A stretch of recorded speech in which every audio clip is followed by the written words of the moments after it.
All right, well, it's really a great pleasure for me to introduce another newcomer to our team, and that's Dr. Tommy John. I guess I'll very quickly tell you the story of how I met Tommy, and that was only back in January when my son's Little League was having its first kind of introductory welcoming ceremony, and I was talking to one of the other coaches right before the things got started, and I was telling him it's ridiculous these days how you hear about 21-year-old major league pitchers like Steven Strasburg from here in San Diego who's undergoing Tommy John surgery because these guys are way exceeding the physical limits as they're growing up, and they're being pushed because people are so concerned about short-term gain, winning today with no regard for the future. And so, completely unbeknownst to me, they introduced the next speaker, Dr. Tommy John, who is standing here next to me, who is Dr. Tommy John III, who I think many of you know of the name Tommy John.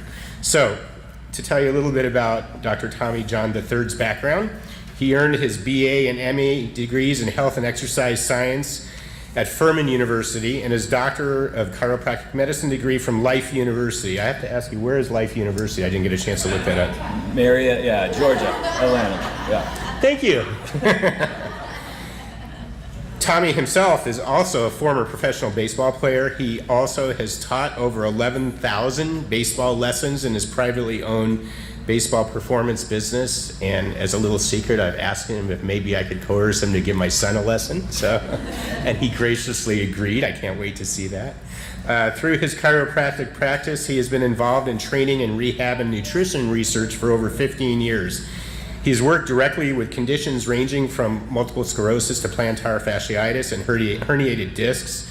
And actually, I was really excited when on his CV, it says that he has an interest in working with people with autism, hence the connection, and in particular movement disorders. So Dr. John currently owns the Dr. Tommy John Performance and Healing Center here in Sorrento Valley in San Diego.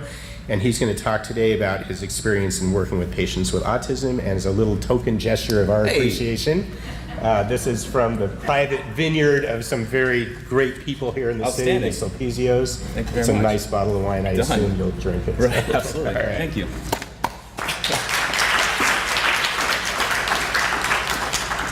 Well, thank you very much for welcoming me here. It's an absolute pleasure to be a part of this. What we got? We're going to hook you up. I can go wireless? Yeah. Move around? I'm a mover. I can't stand podiums, so I asked, but it was this big... It's not a big production. A lot of things got to happen. All right. Right there. And then carry that. And then carry that. Boom. You can clip that on. Boom. Yeah. Boom. We still good? I like it. All right. So, just to give you a background as to why am I here? What does a chiropractor, trainer, baseball guy have to do with anything that's going on in this room here this week? It's best explained in just describing my background. Health and exercise science, I got into training and personal training, and it led to injuries, and then it led to pulling apart the cause of injuries. And over the course of time, I started to see that every injury diagnosis, whatever it was called, how we went about unraveling or untying that knotted shoe was completely different in every single person. They weren't a diagnosis, they weren't a label. That was just what their body was expressing. We had to call it something so then we could treat it, do everything else for it, code for it, right? But the body doesn't know what it is.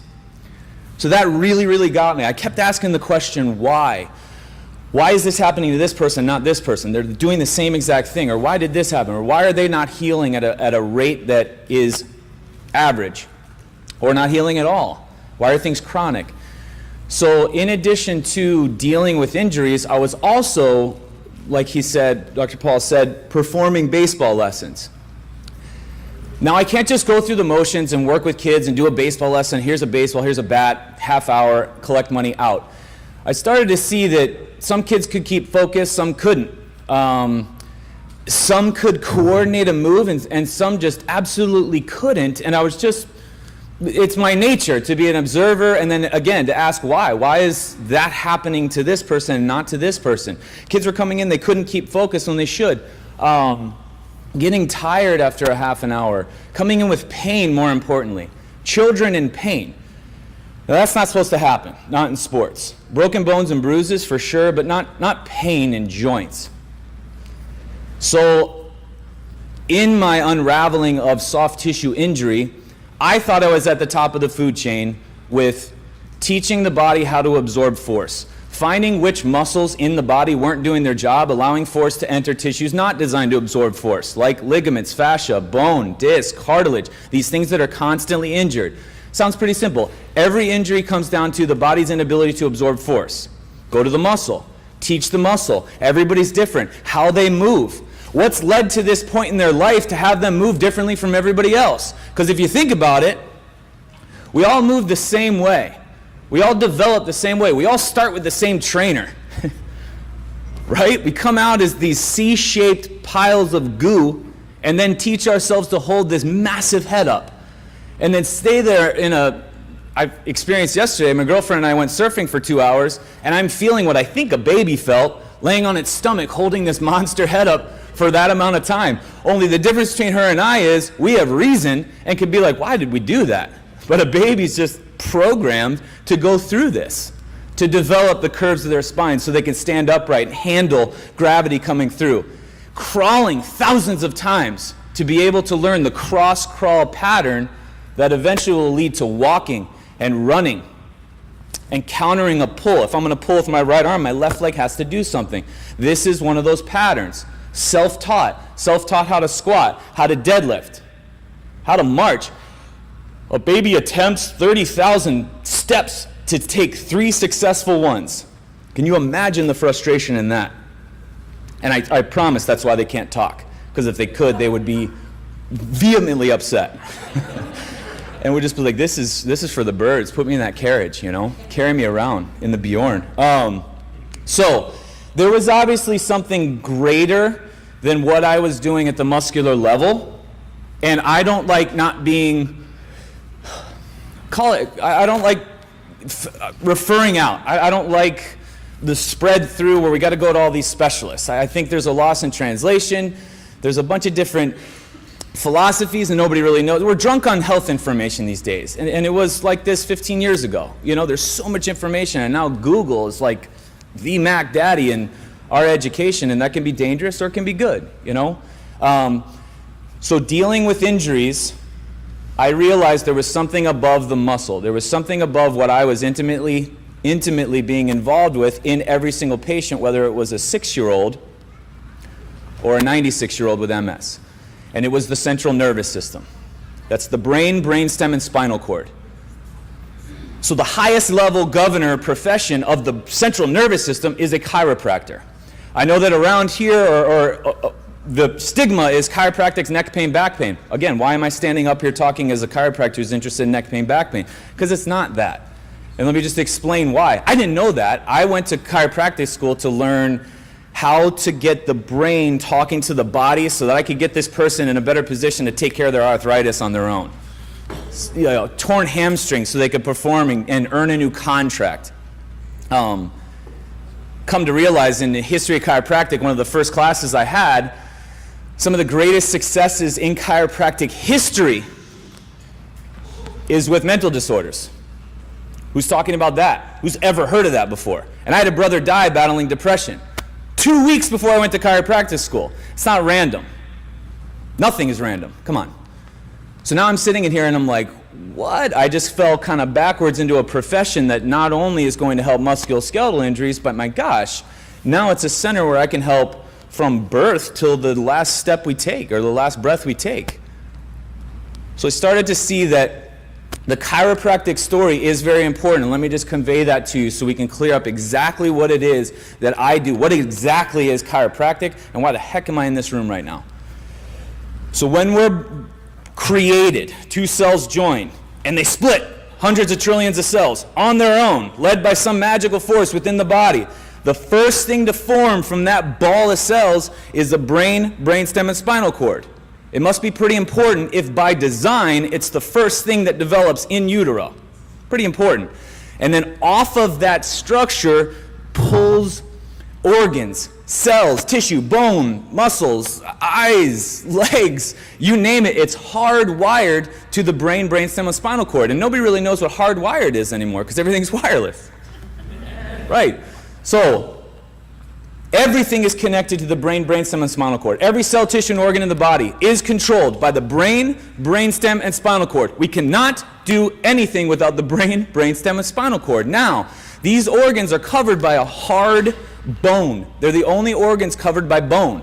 Must be pretty important if by design we were designed to have these things covered by bone. Now, as these messages from the brain are traveling down my brain stem and down my cord and out to my body to perform everything from breathing, digestion, to moving my arm, they have to pass through a very mobile skeletal thing called the spine. And sometimes throughout life, the spine gets stuck. And sometimes there is pressure on the cord, the brainstem, or the nerve roots coming out. It doesn't necessarily mean it hurts, but it's literally like a foot on a garden hose. And when the foot's on the garden hose, there's less water out the other end. This exactly is what happens in the body. The only thing is, the water in the body is information.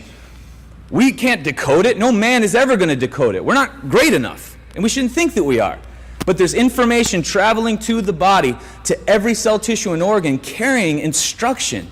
And just as important, the body is talking back to the brain, telling it what it needs, because the brain, in its purest sense, can't guess. It doesn't guess what the liver needs. It doesn't guess that the iron is hot. But we touch it, information, pain, brain sends out signal, muscles retract. Memory, that's hot. Don't touch it again.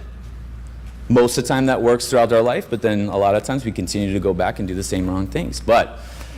So now, those segments can get stuck. That's where I come in as a chiropractor to locate where in the body those segments, where the dimmer switch is on the light bulb.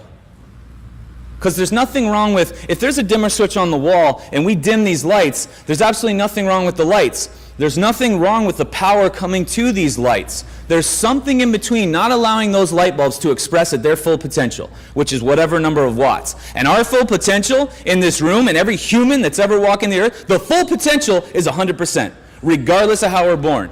It's relative to everybody, but it's 100%. There is no measure on it. We have no idea what we're capable of doing. And that gives me goosebumps. That literally makes me almost emotional that we can literally not measure what our capability is. So what I do as a chiropractor is locate where that dimmer switch is, remove it with a low force adjustment, a specific adjustment, not a crack. Crack? Like my knuckles just cracked. I don't crack spines. That's just gas released in the joint. There's no cracking of kids. But we just remove that. And then what happens is that information now travels, the brain can assess what the body needs, and the body can talk back, and that line of communication is 100%. Does it mean we don't get sick? No. Sometimes we're supposed to get sick. Thank God we have fevers, or vomit, or there's swelling or inflammation. These are things that are supposed to happen from the natural state of the being to protect us, to keep us moving forward. So that's what I ended up doing, to find ways to reconnect the brain to the body so that we can express at a greater level. Now, this is pretty interesting, why do those segments occur? Why does that dimmer switch? It's called a subluxation, which means, if you break down the word, it's not a medical subluxation, it means a condition of less light. Sub, less than, lux, light, ation, condition of. Condition of less light. That's pretty interesting. That's amazing that there's light inside of us coming down, and when it's choked off at the spinal area, it's a condition of less of that. What does that mean? I don't know. Asthma, ADD, allergies, heart disease, headaches, low back pain. I couldn't tell you. I have no idea. I'm not about to say. There's no special adjustment for somebody on the autistic spectrum. There's no special adjustment for chronic sinus stuff. It doesn't work that way. We just remove it and back away. The brain and body know way more than we will ever know.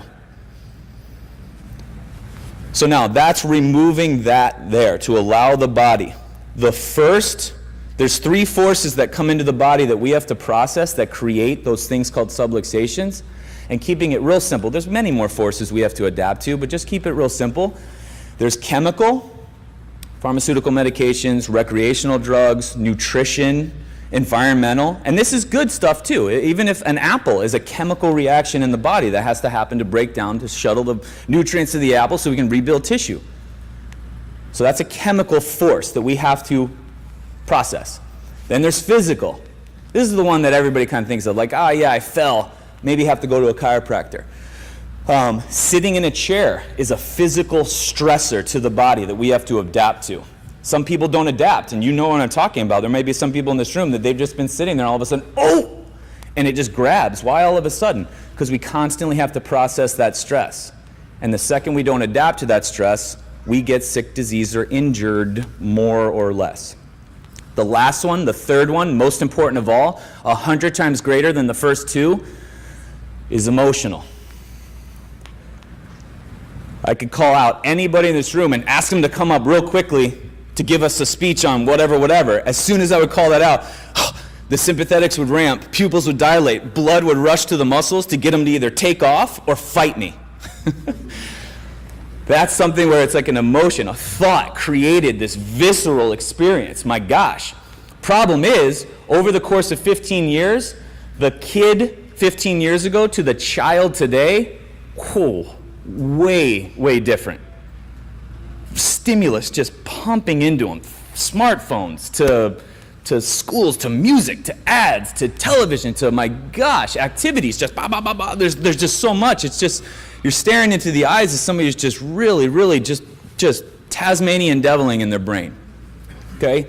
But that's what I'm doing from a chiropractic standpoint and kind of the evolution that I've seen in my practice. Now, the first form of stress to the human being, let's think about this now, and this is important, because when I explain this, a lot of parents are like, in my practice, and maybe the kid came in with elbow pain, like Dr. Paul was talking about. My specialty, soft tissue injuries. I was a professional baseball player, so naturally I would attract that type of person, but I can help everybody. All right, I hope so. That's the hope. The first form of this massive insult and stress to the body is childbirth. If you think about it, baby's coming out, head is grabbed, turned, and pulled out of mom. And that's if it's natural vaginal birth. If we're talking forceps, vacuum, or C-section, it's beyond more force into the neck. Okay? And maybe the baby processes and shifts everything back to neutral and everything's good. But the biggest area of concern is this thing called the brainstem. It's a 2 to 3 inch structure that sits right under your ear. And you can literally touch right under your ear and you'll feel these top 2 bones that cover the brainstem. They're called the atlas and axis. They're the top cervical bone, the neck bone, the second cervical bone. They're the most important ones that I look at in my practice because if those are off, that little 2 to 3 inch structure controls 90% of the function of the body. 90% of our function is right here. That's why they hang us here. If they hung us here, it would take a really long time for us to die. Okay? But if there's an insult to the neck, oh baby.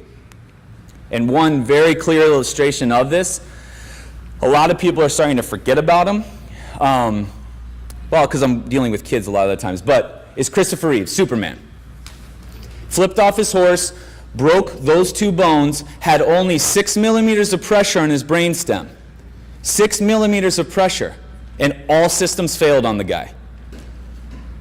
Couldn't breathe, couldn't digest, couldn't eliminate, immune system, gone. Had to be pumped up with so many antibiotics, and then finally, arms and legs didn't work. He didn't hurt his arms and legs in the injury, so what the heck's going on? There's something here, and that's a huge conduit to 90% of the function of the body, right here. So how was the birth? And a lot of the times I'll talk and maybe somebody comes in with an elbow pain or a neck pain or an arm pain or some sort of an injury. They're not really healing. And then I start pulling down the case and I start asking more and more questions. Yeah, he's having trouble in school, having trouble staying focused. And then I test him and do some movements, which we call training. I mean, ultimately, infants are training. Adults train the same way as infants, but we've called it something else. And there's all these systems that are kind of trained, but the real primitive source of training is kind of infancy when we move around. And we can go back to that. Now, I talk about it, and all of a sudden they're like, oh yeah, he had trouble birth, whatever, he had C-section, yeah. And now all of a sudden I'll go in and I'll go make an assessment, and sure enough, they're subluxated in these top 2 segments. Almost every kid that I see is there. Now the beauty part about kids is they adapt really, really quickly. So it doesn't take a lot to create the change. So that's the chiropractic angle of this.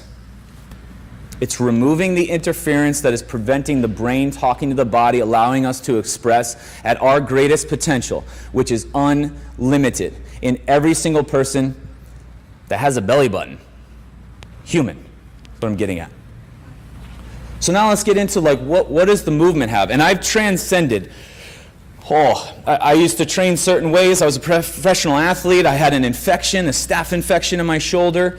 And I got into the rehab, and I started asking questions and looking at what the therapists were doing and noticing not all of them were doing the same thing. Or I just started to, again, ask why? What was the deal with this? So I've spanned and tore apart training theory, and a lot of them will study kids moving as ways to develop training. So once the brain was connected to the body, I would then take these kids or adults or whomever would usually had an injury and would go through movements and would observe them. And some of the things I observed was an adult even, a 50-year-old adult with arthritis in the knee, couldn't carry out a common cross-crawl pattern, which is just the walking pattern. So when my right arm goes forward, my left leg goes forward. And this is pretty natural. We don't think about it because it should be automatic. But in a lot of these adults, it's not automatic when we expose it and fatigue them, and then all of a sudden there's a misfire. Well, if that misfire happens and they step down off a curb, could it be an Achilles? Could it be, so there's a lot more going on than just rehabbing an injury. But then with these kids, the trend was getting bad. These kids were coming in and it was just multiple system decline and a lot of things going on the autistic spectrum, learning disabilities, in addition to sports injuries. So it was highly linked. Everybody thinks it's separate. One profession for this, one profession for this. But I was trying to say that there's a link to it. Every single one of us that are specialists in anything should be thinking about really these 5 essentials to life. Essentials that we need to live. Gotta breathe, gotta sleep, have to nourish ourselves with real food, have to move our bodies, and we have to have sunshine for the most part. But those are the things we need. So we should be implementing these into anything we got, and that's what I'm trying to dive into. Now my specialty is the movement, a little bit of nutrition background, but when I see these kids show up, here's where they are, and let me see if you guys can figure out why. First of all, no attention, no eye-to-eye contact. Usually stimulated from some source outside themselves, but can't stay focused on an eye-to-eye to engage. Here's another thing. Heads are pitched forward, shoulders are rounded forward. Why might they be like this now? A 10-year-old kid. Smartphones, right? They're just sitting like this all day long. So they came out of mom, C-shaped, taught themselves how to be upright, how to walk, how to stand perfectly at 4 years old. 3, 4 years old. Perfect. It's unbelievable. I did this to my niece. She's just standing here, chest tall, chin tucked, arms at her side, feet parallel, breathing with her belly. If you drop something in front of her, she's squatted down, perfect squat. And I was so fascinated by it that I would have her squat a lot. I would drop something in front of her, but then she got smart and she started just saying no. But all I wanted to see was the adult habit of something dropped in front of her. It wasn't that. So where do we acquire it? Well, they're awesome models. They model mom and dad. There's no 4-year-old standing like this. Or like this. They don't know how to do this stuff yet. They're just here at attention, just ready to rock. Then all of a sudden we give them screens. Sit, be quiet, stare at this screen and stop bugging me. Sit still, be quiet. In school, sit still, eliminate recess, sit still. We don't want them riled up. And all of a sudden we went from this perfect possibility of anything to still perfect, but expressing less. So that was something I started to see coming in. And then you go through movements and you have certain tests and certain exercises you can do where and this is something specific, I want to stress on this before we get to just the movement stuff to close, but there's something called primitive reflexes in the body. A pediatrician will test them.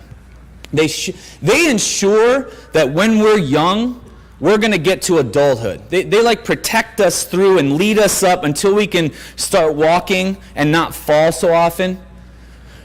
So we can feed ourselves on our own, so we can kind of turn and mobilize, and we can change planes and do all this stuff without falling and really injuring ourselves. These reflexes, a reflex is something that's automatic, are there by design, but they should be eliminated as we grow older, and they're eliminated through movement. Now I'm telling you, and I'm not the only one, but the primitive reflexes are sustained in kids that are 13 years old, sometimes into adults.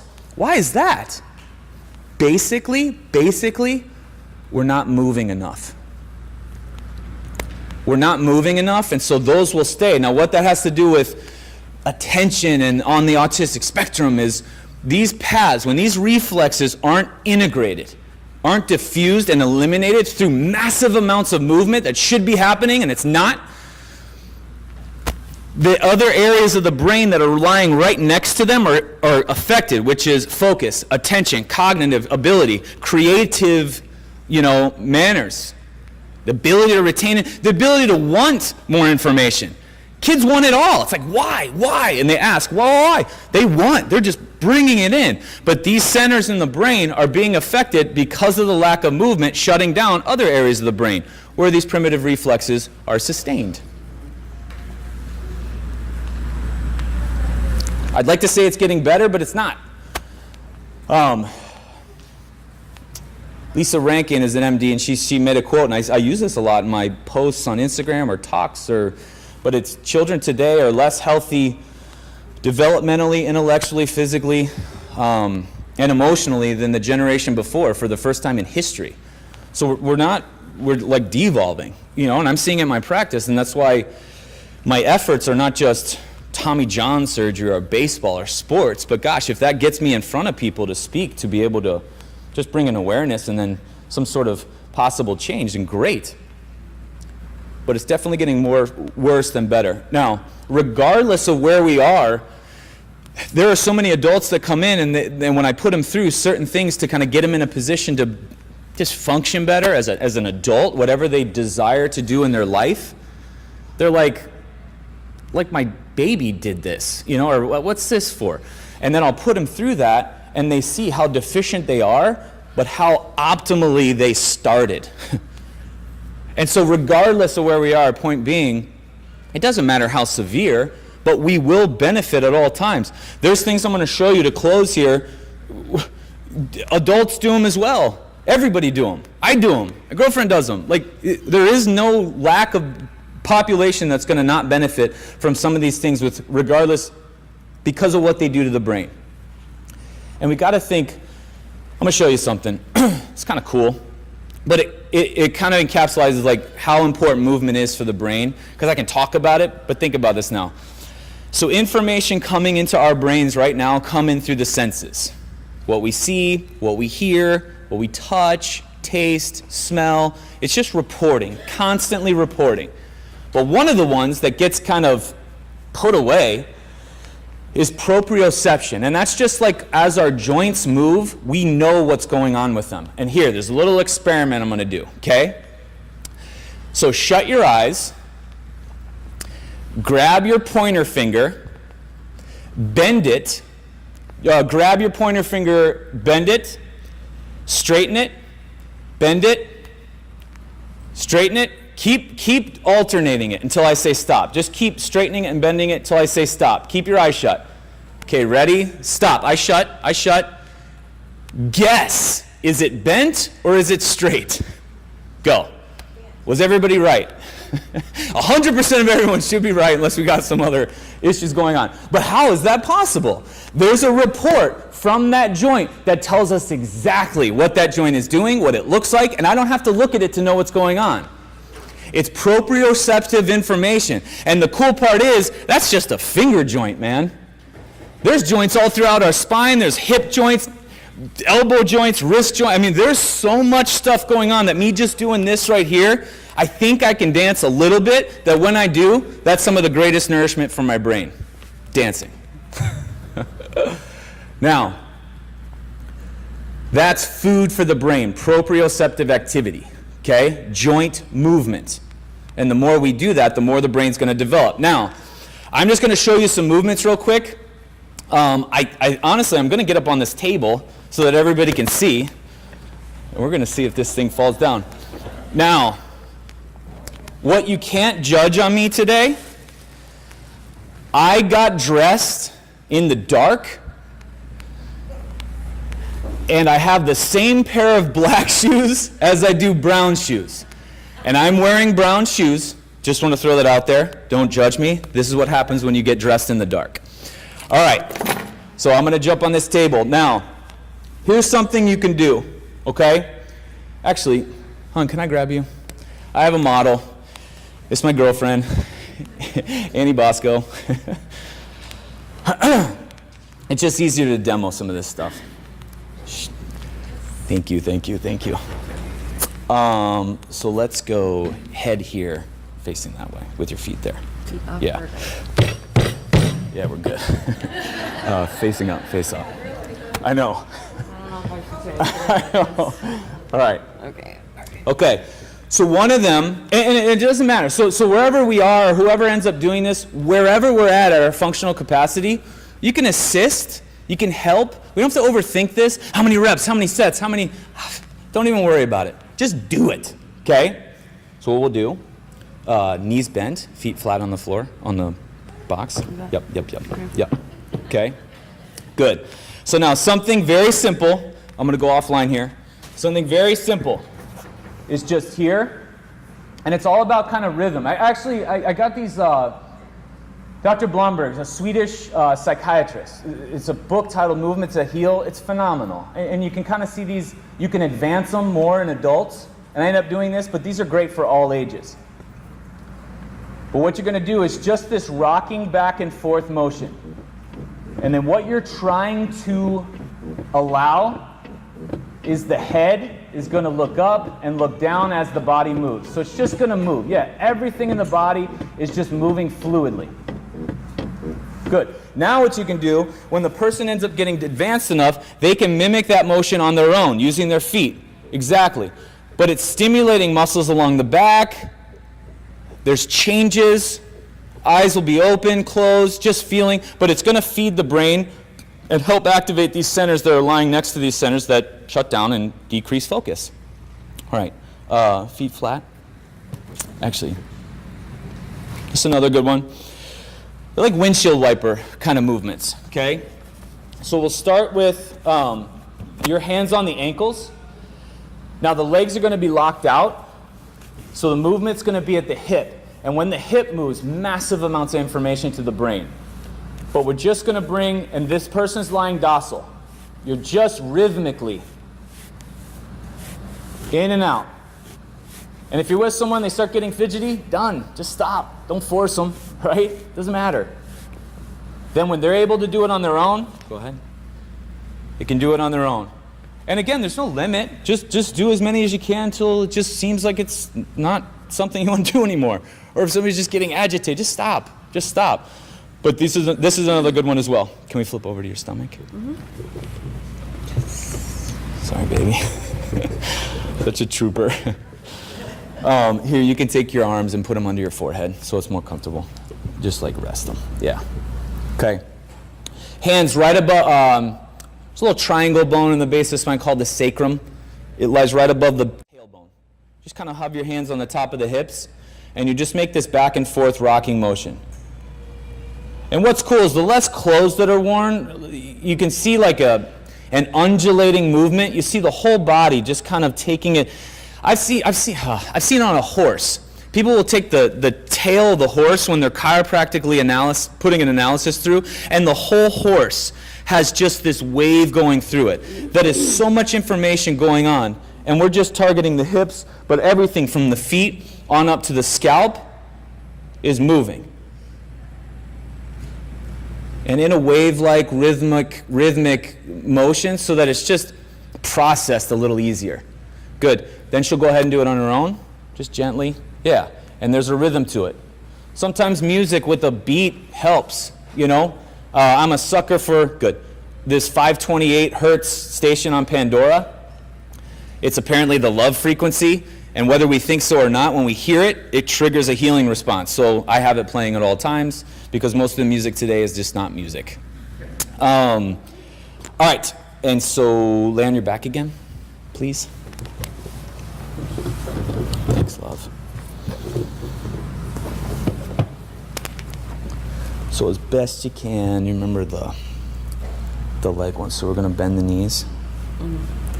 And then she's going to do what you got to do with your arms, but she's just going to let the knees drop to one side. Good. Then let them fall to the other side. And just real smooth. Again, it's not to get tired. It's just to move. Trying to keep the shoulders and the head on the ground and relaxed. But it's just this swinging side to side. And I love when families like move together. You know, why does it have to be like the mom is the one that works out or the kid, the one with issues? Like, everybody should be doing this. Just everybody move together, and that's not different. There it is. Good. Legs straight, please. All right. And now what you're going to do is you're going to slide that one foot up so the leg's off to the side like a frog leg. Oh, right. Can you do this it? one, yeah. Yeah. Can Sorry, you? I wore a skirt today. Oof. Sorry. She looks fantastic.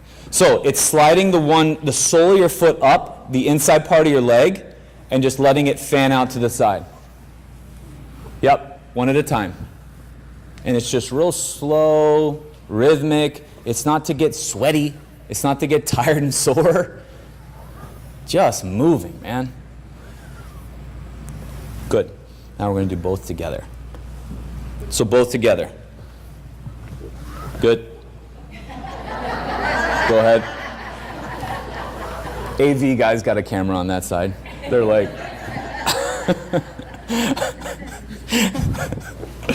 All right, you get the picture. We're good. We're good there. All right. So two more. So those are like real basic ones. I love them because I think just from in my practice and what I've seen, in times of when things seem like they're streaming out of control, sometimes when we resort to the most simple thing, the body's just like, thank you. This is so great. Sometimes they're like a nutritional deficiency, something. How about, what do I eat? What should I eat or not eat? How about you just don't eat? Just cut out food and just see what happens. You know what I mean? Like what exercise, what training? Just move. Just move and be simple with it. Just feel. Okay. So these are more advanced. These are two that I do in my practice that I absolutely love for all populations. And you can modify them. Okay? Cross-crawl Supermans. So this is going to be the cross-crawl pattern that I was talking about. Arms can be up overhead, or they can be down by the side. We'll have her demonstrate both. And this is actually something that she loves doing herself. She's a musician, sits hunched over a guitar. So she'll go ahead through this. It's raising the right arm and left arm and right leg together. It's not fast, but what's happening is when one limb on one side and the lower limb on the other has to fire at the same time, like when we walk, there's both sides of the brain that have to fire, passing through the brainstem, passing out through the spinal cord. Yep. And then what she can do is now, if like the arms are real hard to keep up overhead, go ahead and bring the arms by your side. Palms up, arms by your side. Go ahead, same thing with the arms. Bam. There. So it's just a cross-crawl pattern. One of the most deficient areas in development that I see today are the backs, hence why we're kind of like this. The back muscles are 4 layers thick. Good, you're done. Yeah. 4 layers thick. Let's have a round of applause for Annie Bosco. Thanks, hon. So the back has 4 layers of muscles on it. That's the only other area of the body that has 4 are the feet. These are some of the biggest areas of neglect that I see in our bodies. They didn't start that way. 4 layers of muscles in the back. That's massive, massive layers of control. The outside layer we always look at, my gosh, what a beautiful back. But then everything underneath, very deficient. Couldn't control the spine through motion, through all those things we were seeing right there. And then 4 layers of muscles in the feet, okay? Cross crawl Superman's a very big one. Now, I know I didn't get into reps and sets. With the first set of all that stuff, just do it till you recognize that they don't want to do it anymore, or you don't want to do it anymore. Just don't get locked into sets and numbers and all that stuff. Just go on feel. Cross crawl Supermans, I will say this, that's kind of a more advanced move, but if they can do it, I like doing stuff for time because I can get maybe 8 movements in 3 minutes, or I can get 300 movements in 3 minutes. It's really kind of up to how I feel that day. But no less than 3 minutes of total time, no more than 5 minutes of total time. You can do 30 seconds on, 30 off, 10 sets on a really good day, or less than that. But again, don't get locked into time. I'm just saying, moving forward, that's what you would want to do for that specific one there. Here's something else. And I'm noticing not a lot of people can do it. Everybody can walk for the most part, but when we amplify the walk, they have to concentrate. And when they have to concentrate, it like blows their mind. So if we amplify the walking motion, and we make it look like a march, adults, kids, everybody, go ahead and just do a march for me. It's same side, it's like, whoa, wait, hold on. And they stand, and they have to think about it. It's insane. It's not really, but like that's where we're at today. Why would we forget how to walk? Because we're just not doing it. How many of us have circled a parking lot looking for the closest spot? I find a spot every single time. Back, like all the way far back. But if you're riding with me, you kind of don't want to be my friend anymore.